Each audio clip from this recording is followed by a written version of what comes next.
Sharpening is another one of those things that you do as your standard operating procedure before something goes to print. Images can look duller, and because we have a black component with ink on paper, we can add a lot more contrast. And to prevent images looking not as sharp when the ink absorbs into the paper, sharpening will really help deliver that pop and contrast and detail you want for a printing press.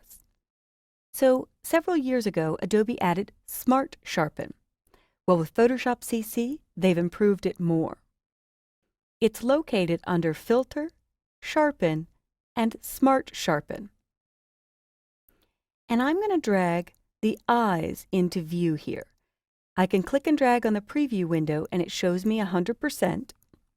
And I could scoot the whole window over a bit to look at her face in the background as I'm making these changes. Now, amount is overall percentage of sharpening you'd like to add. Do you want it 50% sharper than when you started, 100% sharper, 200? And the range in the past was usually from 50 to 200. If we went overboard to something like 500, it could do some pretty damaging things. But here at 500, I could turn preview off and on, and I am getting noise. In fact, you could see a before and after by clicking and holding and letting go, but it's not as extreme as I would have expected. Radius is the thickness of the sharpening line. So here, between an area where I have light and darker, how thick do you want to emphasize that change? So if I slide radius up, we used to do 1.2, 1.4, 1.6, 1.8, because anything over 2, especially on a person, could look very artificial.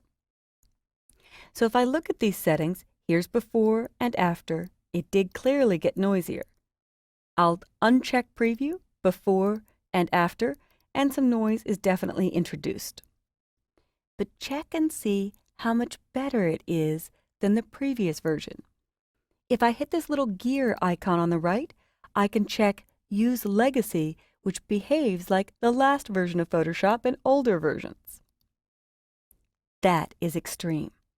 So this would have been what I got in the last version. With Photoshop CC, here I get a much smoother result. And I have the ability to reduce the noise.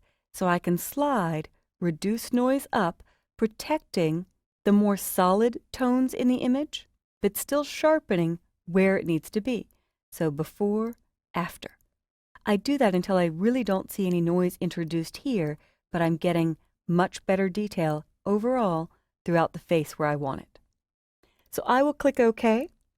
I'll zoom in a few steps with Command plus to 100% and hit Command Z or Control Z before, after.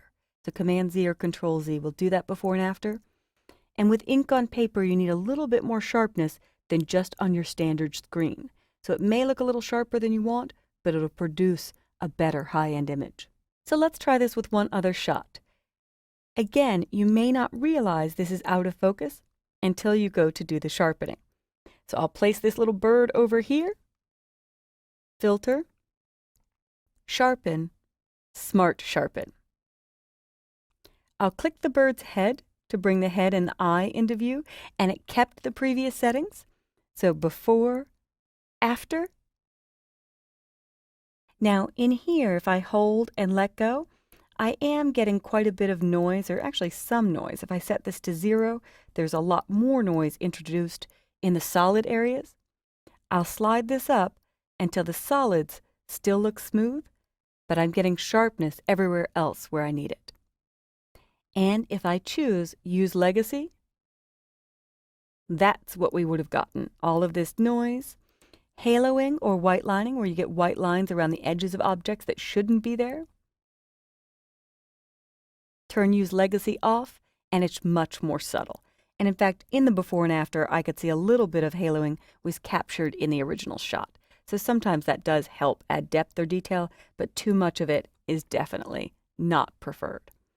And I could back down my settings if I think I don't need as much. Objects, inanimate objects, not birds or people, can actually handle a lot more radius than people's faces or things that shouldn't have really sharp, crisp edges, hair and fur.